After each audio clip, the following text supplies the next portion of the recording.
Today we will study about conical clutch problem. So in the previous video we have studied about multi-plate clutch problem.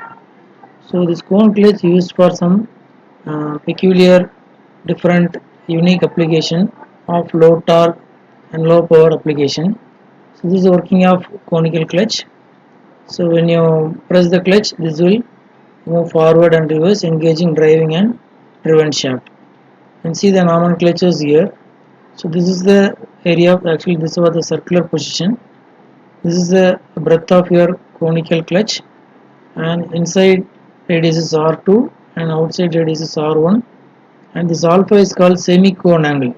Alpha is called semi-cone angle. So it connects both driven shaft and driven shaft. Okay. So now we'll see. So similar to the single plate and multi-plate clutch problem, here also we are going to deal the conical clutch into two categories. So under uniform pressure condition and uniform wear condition. Okay. So the formula is also similar to the same of uniform pressure and uniform wear condition. So uniform wear condition, the mean radius of the clutch is R1 plus R2 by 2, and alpha is the semi-cone angle of the conical clutch, and mu is the coefficient of friction, b the width of the friction. And for uniform pressure condition, the total axial load W, so W is given as by Pn R1 square minus R2 square, and from here you can find out the normal pressure. Pn is the normal pressure, you can find out the value using this formula, and the only change formula here is T equal to total frictional torque, T equal to mu Wr cosecant alpha or mu Wr sin alpha. So the formula differs here is for single plate problem n mu Wr, since we are adding some alpha value, so it is mu Wr cosecant alpha. So mu is the coefficient of friction, W is the axial load, and R is the mean radius of conical clutch. So this is for uniform pressure condition. Your R mean radius R1 minus R2 by, so 2 by 3 R1 minus R2 by R1 square minus R2 square. Now we'll see what is for uniform wear condition. So similar to the same formula. So T equal to mu Wr by sin alpha. So here W is axial load 2 pi C R1 minus R2. The C is constant, that is P1 into R, and this P max into R2. You put P max into R2. So there is another one more formula is available for total frictional torque, T equal to 2 pi mu Pn R square into B. So P is the normal pressure, R is the mean radius, B is the width of the frictional surfaces. And here for R we are using R1 plus R2 by 2 for uniform wear condition, similar to the single plate clutch problem. So Wn, for Wn you can use Pn into 2 pi Rb. Okay, so we are going to use this formula to solve the problem. And here some more important formulas here is, so axial force required to engaging the clutch and axial force required to disengage the clutch. So W engagement is Wn normal into sin alpha minus mu cos alpha. So alpha is a semi-cone angle, Wn is the normal load. So for free disengagement, the value of tan alpha must be greater than mu. This is the alpha value. So if you take tan of this value, that should be more than your mu, that is coefficient of friction of the surfaces. Similarly, for disengagement, axial force required disengagement, Wn into mu cos alpha minus sin alpha. Okay. So normally this should not be self-engaged, since the distance is too much closer. It should not disengage. It should not self-engage. To facilitate disengagement, your alpha should be more than angle of static friction. So what is angle of static friction? You can see this diagram. The minimum amount of angle when it lifted should not slide down. The angle at which the body slides down in a slope is called angle of static friction. Here it is mentioned as theta, but extra is 5.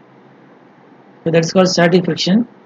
So your mu, coefficient of friction, should be equal to tan phi. So for that condition, alpha should be greater than tan inverse mu. So to avoid self-engagement, your alpha should be more than tan inverse mu. You should be careful. So an allowable normal pressure for casting is 0.0752 to 0.2 Newton per millimeter square. The data is not given. You can choose the value from here. Okay. So now we'll see one problem on conical clutch. So this is the determine the principal dimension of the cone clutch faced with leather to transmit 30 kilowatt at 750 rpm from an electric motor to an air compressor. Sketch a sectional front view of the clutch and provide the main dimensions of the sketch. Assume semicone angle 12.5 degree to 0.2, mean diameter of the cone 6 to 10 d, where d is the diameter of the shaft. Allowable normal pressure for leather casting is 0.075 to 0.2 Newton per millimeter square, and load factor is 1.75, and mean diameter to face width ratio is 6. Take shear stress tau equal to 42 Newton per millimeter square. So the diagram is given. So angle here is given is 12.5 degree, and the mid value is called mean surface. So some d value is given. So this is a b. So you have to find out what is r1, r2 and b. So that's the dimension required for a conical clutch.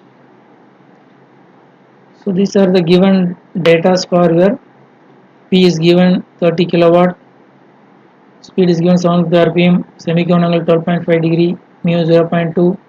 Your mean diameters of the conical clutch is 6 to 10 times of shaft diameter.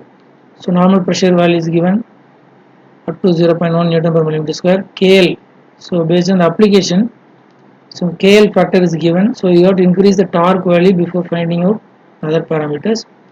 Ratio D of D to B. So ratio of mean diameter of the conical clutch to the breadth of the conical clutch. Width of the conical clutch 6. Celsius value is given. So always you will start with the torque transmitted formula. So T equal to mu WR. So we know the mu WR into cosecant alpha. So this is the normal formula we'll start with. Mu WR by sin alpha. So we'll see one by one. First we'll find out what's the torque value. So torque you can find out using this formula 2 pi nt by 60. T equal to 2 pi nt by 60. So since the load value is 1.75 is given, you have to multiply that value here. So power value is given 60, 2 pi and speed is 1 rpm is given. Multiply that obtained value into 1.75 and get the 68.4 Newton millimeter. So the torque value what you get in Newton meter and convert that value to Newton millimeter. Now to find out the diameter of the shaft, some relation is given between capital D and small d. So the diameter of the shaft, so we know the formula from strength of materials. So T equal to pi by 16 tau into d cube. So using this relation, tau value is given. So T value, torque value known. So if we can find out what's the D. So what you are getting D value is 50 millimeter, and one condition is given, the D should be 6 to 10 times of D. So you have to check whether it is obtained or not. Okay. So allowable pressure value is given 0.01 Newton per millimeter square. So you take the maximum value so that you can stand the pressure. Now we know the formula for conical clutch, to T equal to mu WR by sin alpha. Okay. So another formula is also for normal wear condition is available, 2 pi mu Pn R square B. Since you have to find out this B value, so I am going to use this formula instead of this. So usually you have to use this formula. Any one of the parameters may be asked by giving some other parameters. So very rarely you have to use this formula, 2 pi mu Pn R square into B. So we have to find out B. So you are going to use this formula.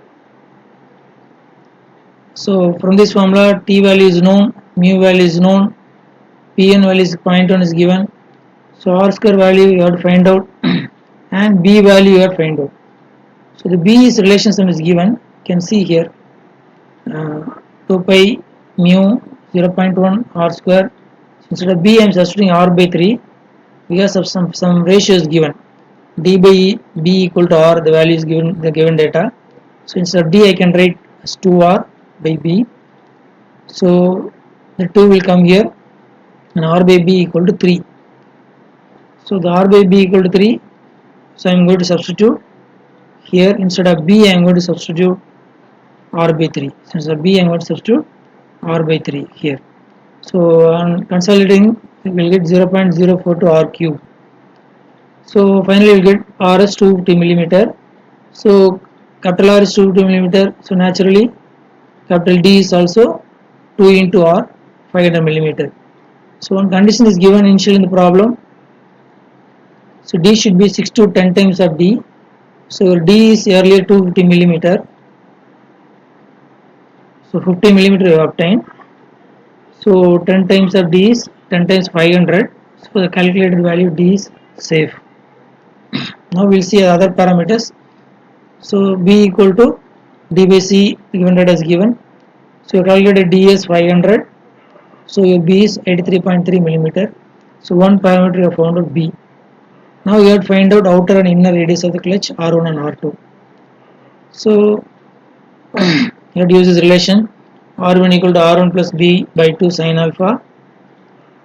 So using this trigonometric relation you have to find out, and to find inner radius of the clutch you are using this. For outer radius you have to read this. So if you are unable to find out this formula, so I given another solution like this. You just watch this. You take this angle alone. So B and this triangle, take it as a triangle. So your hypotenuse is B and the distance here is, so total from middle to here is R1 and this is R2. So totally if you want to this value, if you want to get this value, that is R1 minus R2. Okay, that is here. Take this value. So this is R1, this is R2, the difference is R1 minus R2. Now if you take sin alpha is opposite by hypotenuse, R1 minus R2 by B. So take B on the other side, B sin alpha equal R1 minus R2. We know already the B value 83.3 into sin alpha is 12.5, so R1 minus R2. So reduce the value, R1 minus R2 is 18.03. Take this equation as 1. Already we know for uniform wear condition, R equal to R1 plus R2 by 2. So we know already what is your R value, 250. So 250 if you take 2R, take the 2 to the other side, 2R equal to R1 plus R2. So we take 500 equal to R1 plus R2, take this equation and it's 2. Solve this equation 1 and 2. R1 plus R2 equal to 500, R1 minus R2 equal to 18.03. Adding both the equation, this will go away. So 2R1 equal to 481.97. So R1 equal to, from this you can find out R1 equal to 241 millimeter and R2 equal to 259 millimeter. At the end you write the answer. R1 equal to, R2 equal to, B equal to, you have to write the answer at the end towards like this. So this is solving a conical clutch problem. So comparing to the previous unit's gear problem, so clutch problem will take only lesser time and you can solve easily. Okay, thank you.